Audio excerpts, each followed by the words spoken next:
복자 윤지충 바오로와 동료 순교자들 기념일에 보내드리는 오늘의 강론. 부산교구 우동성당 주임 박상대 마르코 신부의 강론을 들으시겠습니다. 오늘 복음은 요한복음 12장 24절에서 26절까지의 말씀입니다.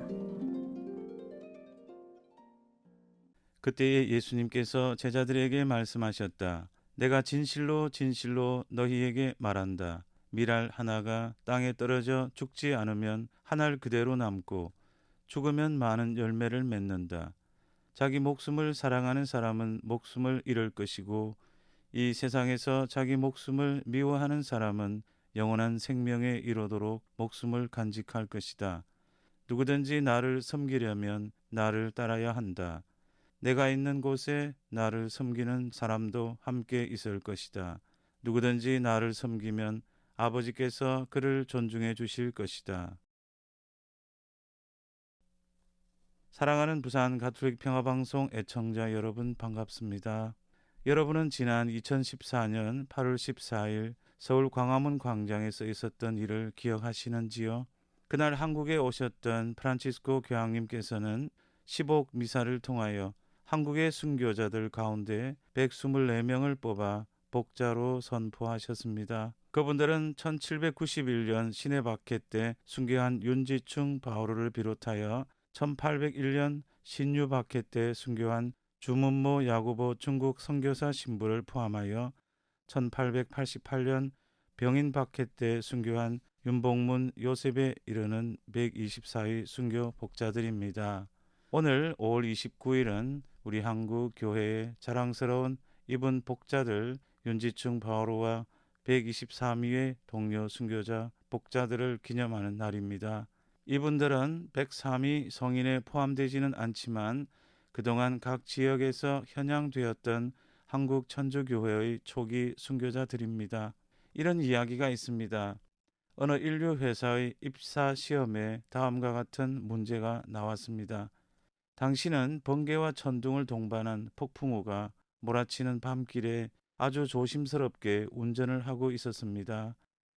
때마침 버스 정류장을 지나려는데 그곳에는 세 사람이 몸을 쪼그린 채 추위에 떨며 버스를 기다리고 있었습니다. 차를 세우고 자세히 보니 힘에 부쳐 거의 죽어가는 할머니 한 분, 어릴 적에 당신을 중병으로부터 구해준 의사, 그리고 당신이 꿈에 그리던 이상형의 여자였습니다. 그러나 당신은 딱 한 명만을 차에 태울 수 있습니다. 과연 누구를 태우겠습니까? 수백 명의 경쟁자를 물리치고 수석으로 합격한 응시자가 써낸 답은 다음과 같습니다. 저는 의사 선생님께 제 차 열쇠를 드리겠습니다. 그렇게 하여 의사 선생님께서 할머니를 병원에 모셔갈 수 있도록 하고 저는 제 이상형의 여인과 함께 폭풍 속에서라도 버스를 기다리겠습니다. 참으로 재치 있는 답변이 아닙니까? 셋 중에 누구를 태울까 하고 고민했다면 결코 얻을 수 없는 답이었습니다. 옛날 어느 마을에 한 처녀가 아기를 가졌습니다. 부모는 누구의 자식이냐며 딸을 다그쳤습니다. 궁지에 몰린 딸은 동네 뒤산 절에 계신 백은 스님이에요 하고 엉뚱한 이름을 대고 말았습니다. 등막 높은 스님이었기에 더욱 놀란 부모는 스님을 찾아가서 미그한 제 딸을 돌보아 주시어 혈육을 잉태하게 되었습니다 하고 말하자 스님은 담담히 아 그래요 하고 말했습니다. 마침내 딸이 아들을 낳게 되자 부모가 스님을 찾아가 그 사실을 알렸는데도 스님은 아 그래요 라고만 대답했습니다. 거짓말을 했기에 마음이 무거웠던 그 딸은 결국 건너 마을 칠복이가 아이 아버지라는 사실을 고백하고 말았습니다. 부모가 다시 스님을 찾아가 사과를 드리자 스님은 또 아 그래요 하고 빙그레 웃을 뿐이었습니다. 평화방송 애청자 여러분, 앞서 말씀드린 두 가지 예화는 죽어야 산다는 역설의 법칙을 삶으로 드러낸 좋은 사례가 아닌가 싶습니다.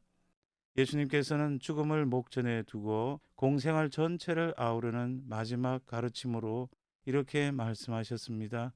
밀알 하나가 땅에 떨어져 죽지 않으면 하늘 그대로 남고 죽으면 많은 열매를 맺는다. 자기 목숨을 사랑하는 사람은 목숨을 잃을 것이고 이 세상에서 자기 목숨을 미워하는 사람은 영원한 생명에 이르도록 목숨을 간직할 것이다. 그렇습니다. 예수님께서는 우리가 추구하는 세상과는 다른 역설적인 세상을 말씀하십니다. 누구든지 제 것을 아끼면 오히려 잃게 되고 남을 위해 베풀면 실제로 얻게 되는 그런 세상입니다. 자신을 더 낮추고 버리고 비워서 되도록 많이 깨지고 망가지면 오히려 목적한 바를 얻게 되는 역설의 법칙이 통용되는 그런 세상입니다. 그래서 예수님께서는 먼저 자신의 귀중한 생명을 내어놓음으로써 자기 것만 고집하는 세상에 다르게 살아가는 방법을 보여주셨고 나아가 새로운 생명을 선사하셨습니다. 오늘 우리가 경축하는 한국의 124의 복자뿐만 아니라 과거의 103위 순교 성인들과 지난 역사 안에 수많은 성인들이 예수님과 같은 길을 걸었고 그분과 같은 삶을 살았습니다. 우리 그리스도인들도 예수님의 이런 삶을 본받았으면 좋겠습니다. 감사합니다.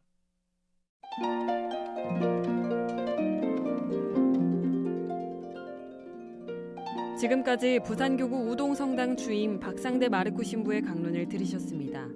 내일도 박상대 신부의 강론이 이어집니다. 오늘의 강론은 공인회계사 임만석 바오로 형제님과 함께합니다.